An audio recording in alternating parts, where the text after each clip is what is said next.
Hello दोस्तों, welcome to my YouTube channel Maa associate. दोस्तों, Maa associate YouTube channel में एक बार फिर से आपका स्वागत है। सबसे पहले तो अगर आप चैनल पर पहली बार आए हैं तो चैनल को सब्सक्राइब जरूर कर दीजिए। हमारे द्वारा पीएफ, ईएसआई, बैंकिंग के रिलेटेड, लोन के रिलेटेड, इनकम टैक्स, जीएसटी के रिलेटेड प्ले लिस्ट बनाई गई हैं। आप एक बार प्ले लिस्ट में विजिट करें। चैनल अच्छा लगे तो चैनल को सब्सक्राइब जरूर करें।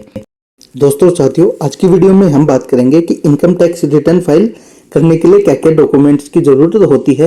अगर आपने कभी भी इनकम टैक्स की रिटर्न फाइल नहीं की है और आप करना चाहते हो और एक अच्छी चीज़ है, तो सबसे पहले मैं आपको बता दूं कि इनकम टैक्स की रिटर्न फाइल करने की लास्ट डेट जो है अभी फिलहाल 31 जुलाई रखी गई है गवर्नमेंट के द्वारा। पिछले साल की यानी जो फाइनेंशियल ईयर है 22-23 की, उसकी जो लास्ट डेट है वो 31 जुलाई 2000 जो है 23 रखी गई है। तो आप उससे पहले अपनी इनकम टैक्स की रिटर्न फाइल कर दीजिए सबसे पहले।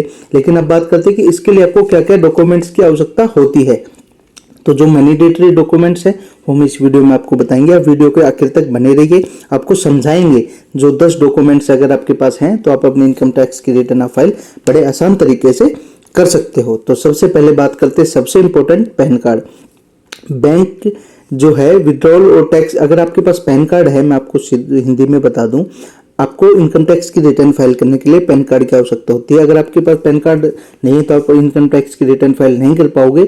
और आपका जो है कहीं भी काम करते हो और वहाँ से टीडीएस कटता है तो आपका हाईएस्ट टीडीएस काटा जाएगा, यानी 20% आपका जो पैसा है उसका टीडीएस काटा जाएगा और वो आपके पास आएगा भी नहीं, रिफंड भी नहीं होगा, क्योंकि आपके पास तो पैन कार्ड है ही नहीं। तो सबसे इंपॉर्टेंट है आपके पास पैन कार्ड होना बहुत ही जरूरी है। पैन कार्ड कैसे बनाया जाता है ये हम नेक्स्ट वीडियो में बता देंगे आपको। और यार अगर आपके पास पैन कार्ड है तो सब कहने का मतलब है आईटीआर फाइल करने के लिए आपके पास पैन कार्ड होना बहुत ही मैंडेटरी है। अब दूसरे नंबर पर आता है Aadhaar card. Helps to verify ITR form, mobile number must to be link the Aadhaar, यानी कहने का मतलब आपके पास आधार कार्ड भी होना बहुत ही जरूरी है। आधार कार्ड इसलिए जरूरी है कि जब भी आप इनकम टैक्स की रिटर्न जो है वेरीफाई करेंगे तो जो है आपका आधार कार्ड जो है मोबाइल से लिंक होगा, उससे फिर वो आसानी से वेरीफाई हो जाएगा। अगर ऐसा आप नहीं करते हो तो आपको फिर वो मैन्युअली फॉर्म भर के बेंगलोर वहाँ पे भेजना पड़ेगा, जिसका टाइम 1 महीने का है। फिर वो लंबा प्रोसेस है, आपको भेजना भी पड़ेगा, उसमें भी चार्जेस लगेंगे। तो आपके लिए आधार कार्ड मैंडेटरी है और आधार कार्ड में मोबाइल नंबर रजिस्टर्ड होना चाहिए, तो आसानी से आप अपनी जो है इनकम टैक्स की रिटर्न फाइल कर सकते हो। अब बात करते हैं फॉर्म 16।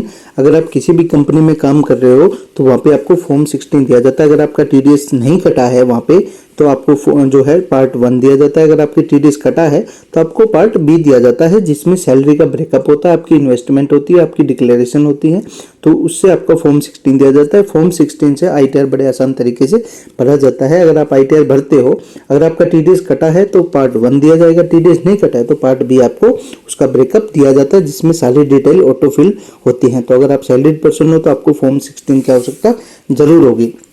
अब बात करते हैं form 26A, annual tax statement is the reconciled declaration ITR. Form 26A क्या होता है? फॉर्म, अगर आपका कोई भी कहीं से कोई टीडीएस कटा है या कहीं भी आपने कोई इन्वेस्टमेंट भी की, जो 26A से क्या है, अगर आपने कहीं भी सर्विस दी है या किसी भी प्रकार का आपका टीडीएस यानी टैक्स कटा हुआ है तो आपका फॉर्म 16 में शो हो जाएगा, जो कि इनकम टैक्स की लॉगिन साइट पे आपको मिल जाता है। तो आपको इनकम टैक्स जो आईटीआर भरने के लिए फॉर्म 26A की भी आवश्यकता होती है। अब बात करते हैं एनुअल इंफॉर्मेशन सिस्टम AIS। अगर आपने कोई भी अपनी सैलरी का ब्रेकअप दिया है या आपके अदर कोई भी इनकम है, किसी भी प्रकार की शेयर मार्केट में पैसा लगा रहे हो फॉर एग्जांपल, तो उसकी जो है इन्फॉर्मेशन जो है अभी जो पिछले साल से शुरू किया है AIS, एनुअल इंफॉर्मेशन सिस्टम में आपकी रिपोर्ट दिख जाती है। तो पहले वही देखनी है आपको, 26A भी देखना है और AIS रिपोर्ट भी देखनी है, जिससे कि आपकी अदर कोई भी इनकम उसमें रिफ्लेक्ट हो रही है तो आपको वो इनकम टैक्स में दिखानी है, तो वो बहुत ही जरूरी है। अब आज 6 नंबर पर capital loss statement profile another थ्रो सिरे। अगर आपने कोई भी जैसे गोल्ड खरीदा है या कैपिटल गेन किया है, शेयर खरीदे हैं, उसमें लॉस हो रहा है, अगर प्रॉफिट हो रहा है तो आपको प्रॉफिट दिखाना है, अगर आपका लॉस हो रहा है तो उसको आप कैरी फॉरवर्ड कर सकते हो। इस साल लॉस हो गए इतने रुपए का तो उसको अगले आप नेक्स्ट ईयर भी लेके जा सकते हो। अब बात करते हैं बैंक इंटरेस्ट सर्टिफिकेट। आपके पास बैंक की इंटरेस्ट सर्टिफिकेट होनी चाहिए। अगर आपका बैंक का इंटरेस्ट 10,000 से ज़्यादा लगा हुआ है तो आपको है जो है आपके पास ये होनी चाहिए। अगर आपके 10,000 से कम है तो सर्टिफिकेट की जरूरत नहीं है, लेकिन आपको पता होना चाहिए कि मेरा कितना इंटरेस्ट जो लगा हुआ है इसकी जानकारी होनी चाहिए।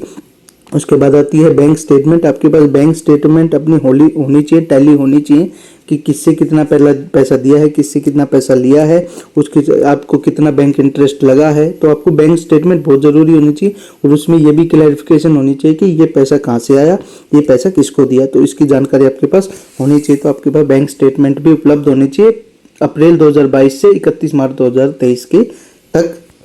दोस्तों अब बात करते हैं होम लोन इंटरेस्ट सर्टिफिकेट। अगर आप अपने ITR भर रहे तो आपके पास अगर होम लोन ले रखा है तो उसकी इंटरेस्ट सर्टिफिकेट आपके पास होना चाहिए, जिससे कि ATC जो क्लेम करते हैं हम इनकम टैक्स की रिटर्न फाइल करते हुए, उसमें 1.5 लाख रुपए तक की आप डिडक्शन ले सकते हो और अदर सेक्शन में और भी ले सकते हो। तो आपको होम लोन के पे है गवर्नमेंट ने छूट भी दे रखी है। तो आपके पास अगर होम लोन चल रहा है तो आपके पास जो होम लोन की जो है इंटरेस्ट सर्टिफिकेट भी होनी चाहिए। फॉरगन इनकम, अगर आपके पास कोई भी, अगर आप विदेश गए हो या विदेश से आए हो या विदेश में कोई खर्चा किया, उसकी सारी डिटेल आपके पास होनी चाहिए और इनकम भी आई है तो उसकी भी डिटेल आपके पास होनी चाहिए, क्योंकि वो भी आपको जो है अपने इनकम टैक्स में दिखाना होता है, जो कि बहुत ही ज़रूरी होता है, बहुत ही मैंडेटरी होता है। तो आप इस बात का विशेष रूप से ध्यान रखें। अगर आप कहीं बाहर गए हो या बाहर कोई भी एक्सपेंस हुआ है, उसका अलग से एक डिटेल बनती है, बाहर का एक्सपेंसेस की भी, इनकम की भी, तो वो आपके पास पहले से प्रॉपर तैयार होनी चाहिए। ये 10 डॉक्यूमेंट्स अगर आपके पास तैयार है तो आप अपनी इनकम टैक्स की रिटर्न बड़े आसान तरीके से आराम से भर सकते हो, आपको कोई भी प्रॉब्लम नहीं आएगी। पैन कार्ड, आधार कार्ड, फॉर्म 16, फॉर्म 26AS और AIS की रिपोर्ट, कैपिटल गेन देखना है, बैंक इंटरेस्ट सर्टिफिकेट चाहिए, बैंक स्टेटमेंट चाहिए, होम लोन का इंटरेस्ट सर्टिफिकेट चाहिए और फॉरगन कोई भी इनकम होगी उसकी डिटेल आपको चाहिए। तो दोस्तों साथियों, ये थी मेरी आज की छोटी सी जानकारी। आपको जानकारी कैसी लगी हमें कमेंट बॉक्स में जरूर बताएं और चैनल पर पहली बार हैं तो चैनल को जल्दी से जल्दी सब्सक्राइब जरूर करें। PF ESI बैंकिंग के रिलेटेड सारी प्ले लिस्ट बनाई गई है, अलग अलग लोन के रिलेटेड, लोन कैसे लें, लोन ले लिया तो नहीं चुका पाए तो क्या करें, एक बार प्ले लिस्ट में विजिट करें। चैनल अच्छा लगे तो चैनल को सब्सक्राइब जरूर करें। जय हिंद, जय भारत, धन्यवाद।